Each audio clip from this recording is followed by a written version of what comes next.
all women are different, but they are all women. This video is androcentric from a men's point of view and is presented as opinion, commentary, and debate. Expressing opinions is not violence.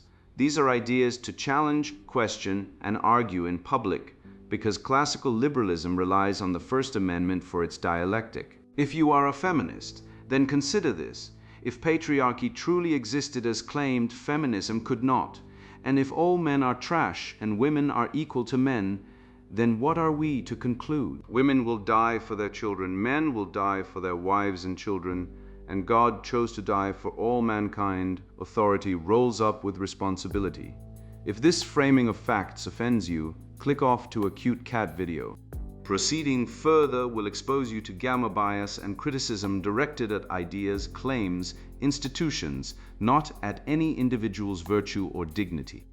Our method follows the 7 liberal arts: the trivium, grammar, logic, rhetoric, and the quadrivium, arithmetic, geometry, music, and astronomy, and the transcendentals, the good, true, and beautiful. If this framework is not for you, feel free to exit now. It's no disgrace. Women are wonderful. God bless America. Men are great.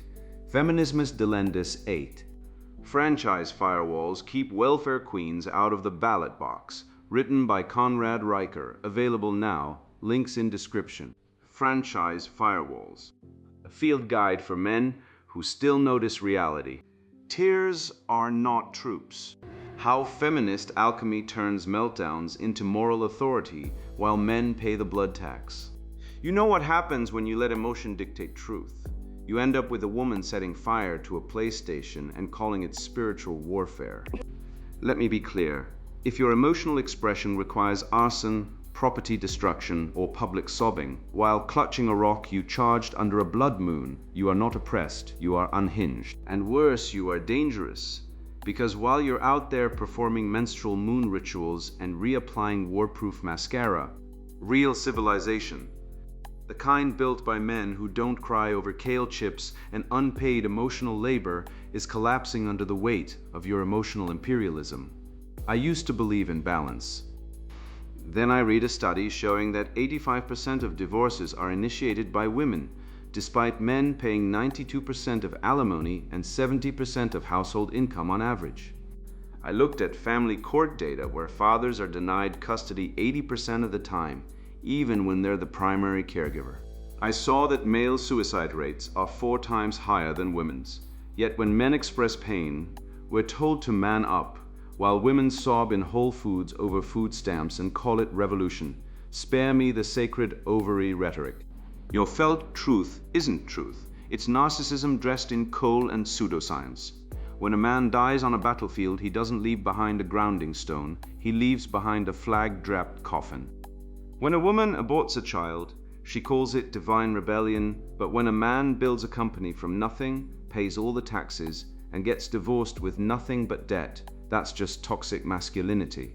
Let's be honest. You don't want equality, you want supremacy, you want a world where your tears are sacred, your rage is justified, and your laziness is spiritual. But here's the truth, you can't burn away. Men don't need your chaos. We built the pyramids without crystals, we split the atom without tarot cards, and we'll rebuild the West without your mascara, your spells, or your emotional terrorism. Bunkum article by a feminist PhD. Moonblood rituals and male tears. Why my backup mascara is a revolutionary act. By the time he noticed I was crying, I was already 3 spells deep. It was Tuesday. The moon was in Scorpio. My grounding stone, a tumbled piece of black tourmaline, I charged under a blood moon and blessed with the ashes of my ex's unsent apology letter, pulsed in my clutch like a second womb. I dabbed at my coal-smudged eyes, with a tissue printed with the face of a dead poet who never believed in me, Rimbaud obviously, and whispered, "This mascara isn't waterproof, it's warproof." Because let's be real, every time a woman cries, capitalism winces, and every time she cries on purpose, patriarchy trembles. I wasn't sad, I was activated. I was enacting what I call the theory of estrogenic overflow, a radical feminist model that posits female emotion not as weakness, but as a weaponized surplus energy that destabilizes male-dominated systems of logic, order, and emotional austerity. When I cry strategically, ritually, aesthetically, I am not malfunctioning, I am overclocking. I am flooding the circuits of a world that demands I suppress, compress, and compress again until I am a silent, smiling data point in some HR diversity report. But not today. Today my tears were political, my smudged eyeliner, a semiotic insurgency. See, men love to pretend emotions are neutral, but emotions are never neutral. They are coded, policed, taxed. Men are allowed to rage at traffic, at referees, at women who ask for space, but when a woman expresses any affect beyond placid compliance, she's hysterical, irrational, too much. Translation: she has breached the emotional containment field. So I wear my tears like a crown, I smear my mascara like war paint, and yes, I keep a backup mascara in my bag. Not because I care about looking good, but because appearance is resistance. When I reapply after a sob session in the bathroom stall at Whole Foods triggered, yes, by the sight of a man calmly eating a paleo steak while I counted my food stamps, I am not fixing my face. I am reasserting my sovereignty. This is what the patriarchy fears, the woman who owns her chaos. Take last week's case study, the viral TikTok of the woman who lit her boyfriend's PlayStation on fire after he ignored her for 3 days straight. The media called it toxic. I call it ritual purification. She wasn't crazy, she was enacting a symbolic exorcism of masculine neglect. The PlayStation wasn't just a console. It was a totem of male escapism, a digital temple where men go to avoid emotional labor, human connection, and accountability. Burn it? Yes. Burn it with the fire of 1,000 neglected anniversaries. And yet, the backlash was immediate. Why didn't she just communicate? Men whined. As if communication isn't already our full-time unpaid job. As if we haven't spent our entire lives translating our pain into digestible, palatable, non-threatening forms for men who still don't get it. We've tried reason, we've tried compromise, we've tried calmly expressing our needs. And what did we get? Gaslighting, stonewalling, divorce papers. So now we escalate. We weaponize our perceived flaws. We turn hysteria into a tactical doctrine. We cry on command. We faint dramatically. We schedule breakdowns like board meetings. This isn't mental illness. It's strategic emotional flooding, a form of non-violent resistance pioneered by women who realized that in a world that pathologizes their existence, the only way to be heard is to be unignorable. And let's talk about that grounding stone. You think it's just a rock? No, it's a metaphysical ledger. Every time a man has ever said, "You're overreacting," every time a doctor dismissed my pain, every time a boss called me aggressive for speaking with conviction, I've etched it into that stone. I carry centuries of female erasure in my purse, and when I clutch it during a board meeting, I'm not nervous, I'm channeling, I'm summoning the ghosts of every woman who was called difficult for demanding dignity. Men love to mock crystals, astrology, tarot, and ritual. But here's the truth they can't stomach. We are the new rationality. While they cling to their crumbling empiricism, we've moved beyond proof. We operate in the realm of felt truth, and felt truth is superior because it cannot be falsified, it cannot be debated, it simply is. That's why the scientific method is patriarchal violence. It demands evidence, it privileges sight over intuition, it silences the body, but my body remembers. My ovaries know. My menstrual cycle syncs with the moon not by accident, but by cosmic design. When I bleed, I'm not unwell. I'm aligned. I'm shedding the toxic residue of male world order. And abortion. Don't even get me started. To call it healthcare is to neuter its sacred power. Abortion is divine rebellion. It is the ultimate act of female sovereignty, the ability to say, this body is not a vessel. Not for God, not for nation, not for man, it is mine, and I will uncreate what I do not bless. So yes, I keep backup mascara. Yes, I sob in public. Yes, I use my grounding stone like a wand. And every time a man rolls his eyes, every time he says calm down, every time he tries to fix me, I smile. Because I know the truth he can't bear. The future is hysterical, and it's wearing winged eyeliner. Logos versus lament. The epistemic collapse of emotional subjectivism. You know what's heavier than a woman's tears? The tax bill she'll never pay. I do, because I've signed mine for 30 years straight, while she sobs over a burnt PlayStation like it's the fall of Rome. Let me tell you something they don't teach in gender studies. Every time a man pays taxes, he funds a system that rewards emotional sabotage and punishes rational restraint. And when she dabs her war-proof mascara and whispers spells over black tourmaline, she's not enacting revolution, she's collecting her welfare check in metaphysical currency. When she says, "My tears are political," what she really means is, "I want consequences without accountability," because politics requires persuasion, compromise, and shared reality. But her politics is a one-woman coup against reason, waged with eyeliner and lunar cycles. She claims her crying is overclocking, but overclocking implies enhanced processing, and her brain isn't processing anything. It's overheating, like a cheap laptop running 17 porn tabs and a crypto miner. And just like that laptop, it'll crash, burn, and expect someone else to fix it, preferably a man with a screwdriver and a silent mouth. She ridicules empirical methods, labels science patriarchal violence, and swaps it for felt truth, a phrase so empty it renders phlogiston, a model of precision. Let me be direct. If your truth is based on feeling, it isn't truth, it's sensation, and sensations deceive. Pain urges you to shriek when you should move forward. Fear commands you to leap when stillness is wise. And no, your ovaries don't know anything. They're hormone-producing organs, not spiritual guides. They release chemicals, not insight. The moon doesn't regulate your cycle. That's mystical belief, not biological reality. In fact, several peer-reviewed studies, such as one published in Obstetrics and Gynecology in 2019, show no measurable link between lunar phases and menstruation. But she prefers celestial storytelling over acknowledging she's using biology as a shield to avoid responsibility for her actions. She claims her tears destabilize male-dominated systems of logic, but logic isn't male, it's universal. Like gravity, you don't overcome gravity by jumping harder, and you don't destabilize logic by crying louder. When a woman cries in a meeting and calls it channeling the ghosts of erased women, what she's really doing is deploying the oldest manipulation tactic in the feminine playbook: emotional blackmail disguised as spiritual awakening. And men, bless their tax-paying hearts, still fall for it because we were raised to fix, not to question. Let's talk about that grounding stone.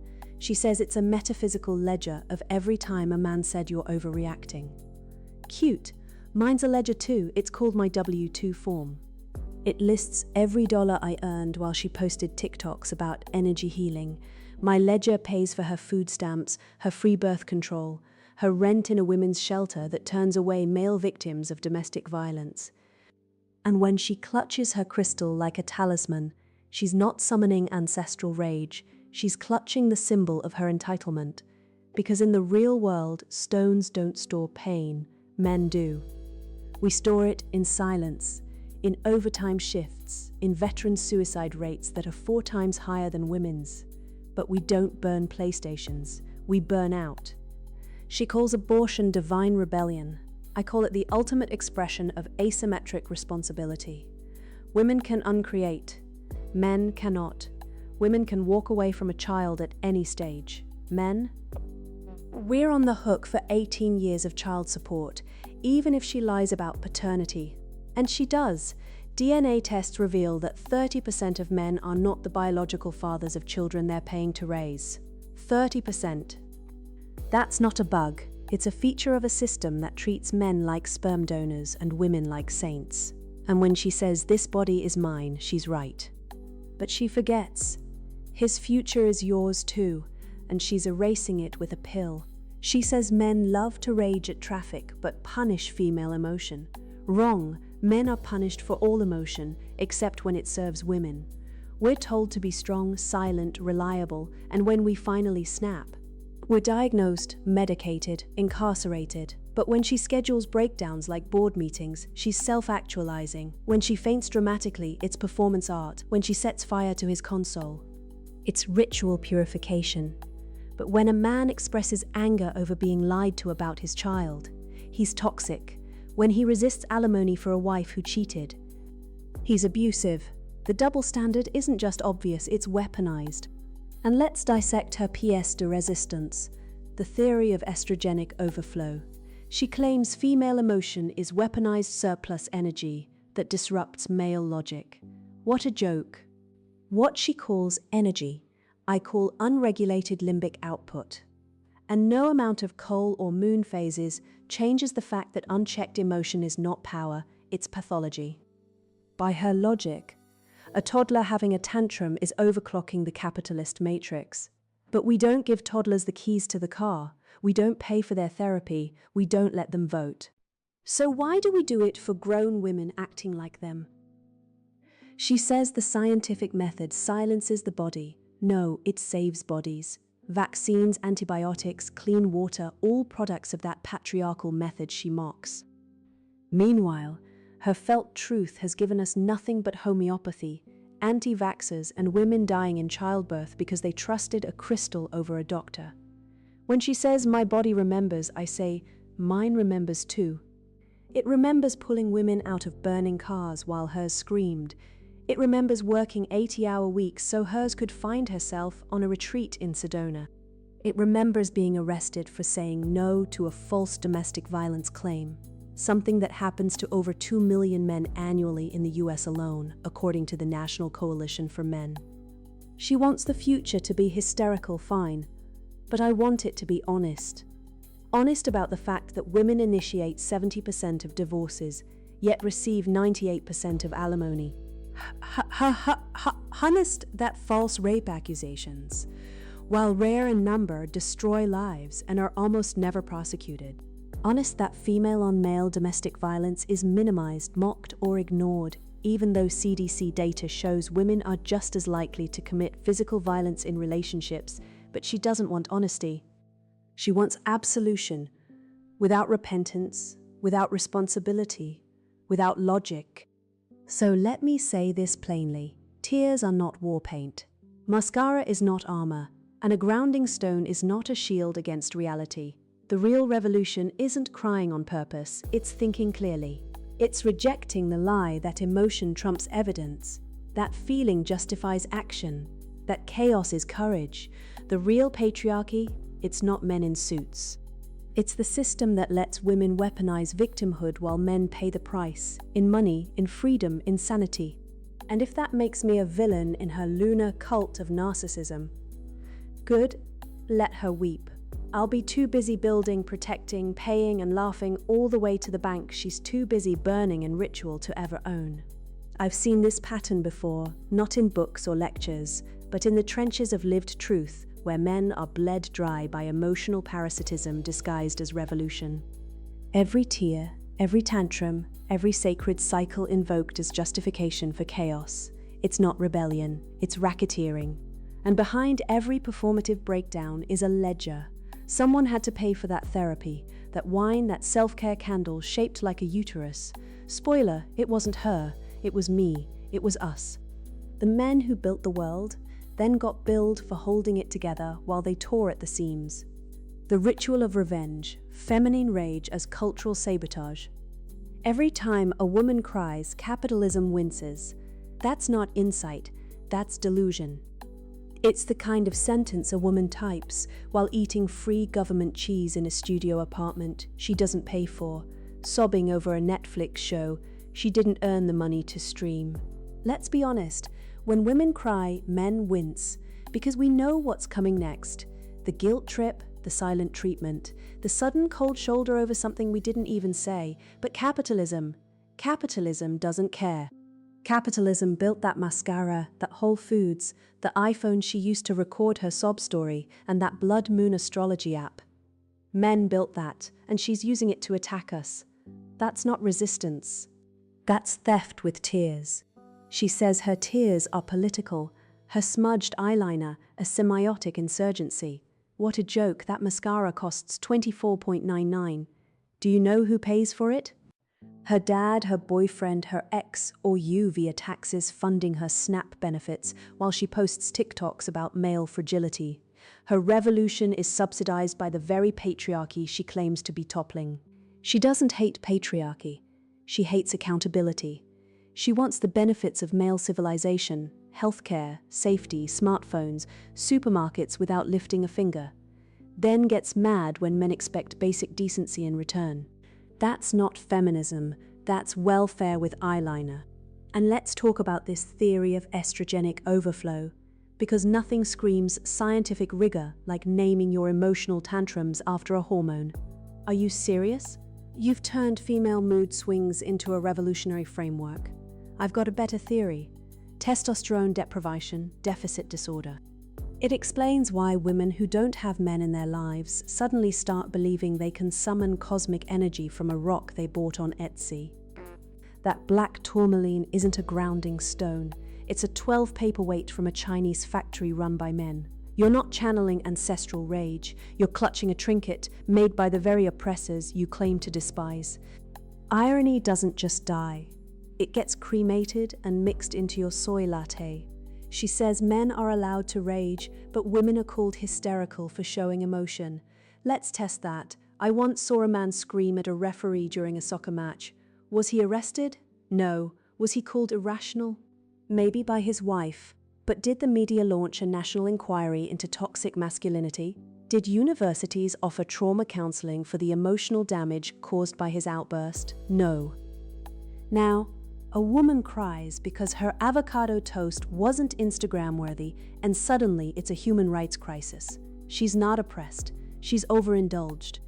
And yes, men rage, but we also die in wars, work dangerous jobs, and pay 80% of taxes.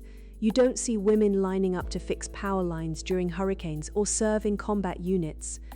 But they do line up to collect alimony, after divorcing the men who did. Then there's the PlayStation incident. A woman burns her boyfriend's console because he ignored her. And this is framed as ritual purification. That's not purification, that's arson. If a man slashed her dresses because she ignored him, he'd be in prison. But because she's a woman, it's emotional labor. Let me translate.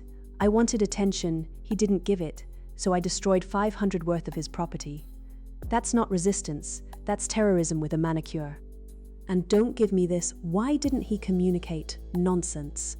Men communicate. We build bridges, fix cars, pay bills, protect you from predators. But when you demand we also be your therapist, your diary, your emotional doormat, then punish us when we fail, that's not communication. That's emotional extortion. She says we mock crystals and astrology. Yes, we do, because they're bullshit. You know what's not bullshit: engineering, medicine code. The plane that flew you to your healing retreat didn't run on vibes. It ran on jet fuel and calculus. The phone you used to post about your felt truth was designed by men who studied physics, not moon phases. You can't charge your aura, but you can charge your Tesla. And guess what built it? Male rationality. You don't get to reject logic and then use the products of logic to attack logic. That's like burning down the library and blaming the books for being hard to read. And this felt truth nonsense, it cannot be falsified, it simply is. That's not truth. That's narcissism with a thesaurus. If your truth can't be tested, it's not truth, it's fantasy. By that logic, I could say my felt truth is that I'm Napoleon, and you'd have to respect it. But when reality hits, when the IRS comes, when the landlord knocks, when the army drafts you, you'll find that actual truth doesn't care about your feelings. You can align with the moon all you want, but when you're bleeding on a subway floor, it's a paramedic, not a shaman, who saves you. She calls abortion divine rebellion. Let's be clear, abortion is the destruction of human life. 1 in 4 pregnancies end in abortion in America. That's not sovereignty. That's casual extermination, and who pays for it? Taxpayers, mostly men. Men who will never meet their children, who will never hear their first words because their mothers chose to erase them. and then she has the audacity to talk about male world order. The only reason she can abort with impunity is because men built a legal, medical, and economic system that protects her right to do so. Again, she's using male civilization to destroy male legacy. That's not rebellion. That's parasitism with a purpose. And the backup mascara, please. That's not resistance. That's performance art for attention. You cry, you smudge, you reapply, like a trained circus seal doing tricks for sympathy. Meanwhile, real men don't carry backup mascara. We carry guns, tools, trauma, and silent grief. We don't cry in Whole Foods because we're busy working there to feed our families. We don't burn PlayStations, we buy them for our kids, and when we're ignored, we don't set fires, we build empires. Because unlike you, we understand that creation beats destruction every time. The future is not hysterical. The future is awake, and it's not wearing winged eyeliner. It's wearing steel-toed boots, a tool belt, and the quiet dignity of a man who knows his worth isn't measured by how many people he can emotionally manipulate. You want sovereignty? Earn it. Build something, create, protect. Sacrifice. Don't just cry, burn, and blame. The world doesn't need more tears. It needs more truth. And if you can't handle that truth, well, your mascara won't save you, but your character might. You want war? Let's talk war. I served in Fallujah. I've seen real fire, the kind that melts flesh, not PlayStation controllers. And you know what I didn't see? A single woman holding a rifle, handing out ammo, or patching up a Marine with her menstrual blood. But I did see men, actual men, die so women like the author of that drivel could sob in Whole Foods over food stamps while posting TikToks about divine rebellion.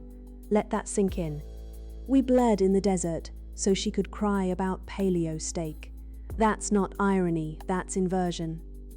The West isn't collapsing, it's been colonized from within by emotional terrorists who've turned weakness into a weapon and call it sovereignty.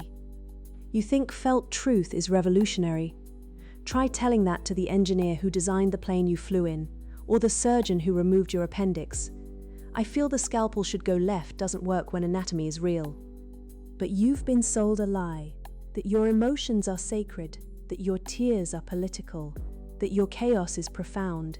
No, chaos is chaos.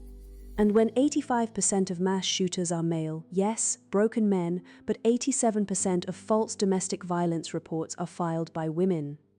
When family courts routinely strip fathers of their children, based on unproven allegations, and judges nod like puppets. When men commit 97% of workplace fatalities, but women control 80% of consumer spending and vote 10% more than men, that's not oppression. That's plunder. You're not resisting patriarchy, you're looting a corpse. And let's talk about that grounding stone cute. But my grounding stone is a 45 ACP round. Yours is a tumbled rock you charged under a blood moon, like a Walmart witch. You mock empiricism. Good. Because empiricism shows that 1 in 4 men are lied to about their child's paternity. A betrayal so deep it unravels biology, trust, and law. Yet you want us to believe your tears are evidence, your mascara is resistance. Please, my great-grandfather built bridges. Yours filed a restraining order because her boyfriend left his socks on the floor.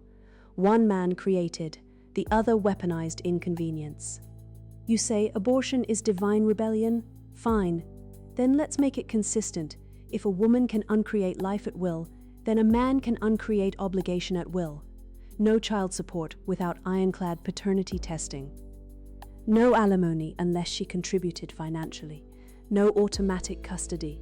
Let's apply logic, that ancient, masculine, patriarchal tool, and see how much of your sovereignty survives contact with fairness. You won't do it because you don't want equality. You want supremacy. You want the right to destroy and demand, to cry and conquer, to bleed and blame, while men pay, fight, and disappear.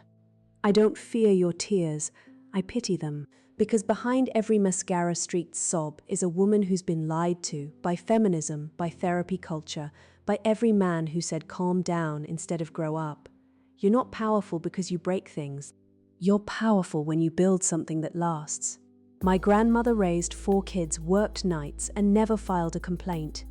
Your revolution files TikTok grievances because Amazon forgot the avocado toast. One built civilization, the other binge watches it burn. So keep your war paint, keep your rituals, keep your sacred ovaries and your vengeful crystals. But know this, the men are waking up. We're done funding your chaos. We're auditing the ledger. And when the bill comes due, for every false claim, every stolen childhood, every silent father erased, you'll find we're not weeping. We're accounting. And unlike your felt truth, numbers don't lie. Now go forth. Share this. Wake your brothers. The spell is broken. The veil is torn. And the future. It's not hysterical. It's awake. And now the sponsored book introduction. Franchise Firewalls. Keep welfare queens out of the ballot box. I was 27 when I realized the country I was raised to defend had already been lost, not to tanks or invasions, not to foreign armies or economic collapse, but to a slow, insidious rot in the way people think. I served 4 years as an infantry officer. I trained, bled, and would have died for the Constitution. But when I came home, I found that the ballot box, the very mechanism meant to preserve what I fought for, was being used to dismantle it. I watched women who had never served, never built, never risked a thing vote to confiscate the wealth of men like me. I saw welfare recipients vote to expand welfare. I saw feminists scream about equality while rigging the system so men could not speak, could not lead, could not exist as men. And I realized democracy without filters is a suicide pact. This book is not for everyone. It is for men who have been silenced, shamed and erased. It is for men who wake up angry, not because they hate, but because they see. It is for men who know that truth is not hate, that logic is not oppression, and that strength is not violence. If you are a woman who believes in equality or a man who has surrendered his spine to the cult of sensitivity, close this book now. Your time is better spent scrolling TikTok or attending another diversity seminar. This is not for you. This is for those who still remember what honor is. I've spent the last decade dissecting the disease that killed the West. I've studied voting patterns, tax data, psychological profiles, military history, and the philosophical roots of leftist ideology. I've interviewed former social justice warriors, ex-feminists, and men who escaped the emasculation economy. What I found is not complicated, it is arithmetic. When people who consume more than they produce are allowed to vote, they vote to consume more. When women whose political behavior is driven by emotion, short-term mating strategies, and tribal gossip networks are given equal suffrage, they destroy meritocracy. When sacrifice is no longer required to vote, civilization collapses. These are not opinions, they are facts, backed by data, history, and biology. This book will show you how to fix it. Not through revolution, not through violence, but through reason. The Sanity Act, my proposed system, restores voting rights only to those who have served or produced. It weights votes by net tax contribution and military service. It excludes welfare recipients, childless women, and emotional parasites. It brings back the draft, not as punishment, but as initiation. It rebuilds logic, rhetoric, and grammar, the trivium, as tools of resistance. It restores the transcendentals, the good, the true, the beautiful. And it exposes the psychological rot at the core of the left, the BPD spectrum, the NPC psychology, the maternal archetype weaponized into collectivist tyranny. You will learn why feminism is not about equality, but about female supremacy. You will see how the left destroyed logic by redefining words like hate, violence, and safety. You will understand why the welfare voter has no future orientation, no duty to Ziswen, and no capacity for truth. And you will discover how to think clearly in a world designed to make you stupid. If you are a man who wants to reclaim his voice, his power, his destiny, read this book. If you are tired of being called toxic for speaking truth, read this book. If you believe that duty should earn power and sacrifice should earn respect, read this book. Everything you've been told about democracy, equality, and rights is a lie. This book tells you the truth. and the truth is the only thing that can save us. Franchise Firewalls, Keep Welfare Queens Out of the Ballot Box. Written by Conrad Reicher. Buy now, links in description.